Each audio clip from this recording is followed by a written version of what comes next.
રાજકોટથી સમાચાર સામે આવ્યા છે। રાજકોટ જિલ્લાના વિછોડા પંથકમાંથી હત્યાની ઘટના સામે આવી છે, જ્યારે વિછોડાના છાતિયા ગામથી અજમેર જવાના રસ્તા પર જૂની અદાવતને લીધે એક યુવકની કરપેણ હત્યા કરવામાં આવી છે। સામાન્ય બોલાચાલી બાદ માથાના ભાગે લોખંડની પાઇપના જીવલેણ ફટકા મારીને જસવંત માવજી મકવાણા નામના યુવકને મોતને ઘાટ ઉતારી દેવાયો છે।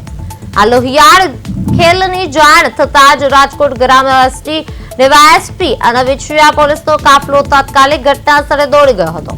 પોલીસે ત્વરિત કાર્યવાહી કરીને મુખ્ય આરોપી બટુ જોગરાજીયાની ધરપકડ કરી લીધી છે અને હાલ મૃતકના મૃતદેહને પોસ્ટમોર્ટમ અર્થે વિછોડાની સિવિલ હોસ્પિટલ ખાતે ખસેડવામાં આવ્યો છે। આ ભયાનક હત્યા પાછળ ચોક્કસ કયા કારણો જવાબદાર હતા તે દિશામાં પોલીસે કાયદેસરની તપાસ હાથ ધરી છે।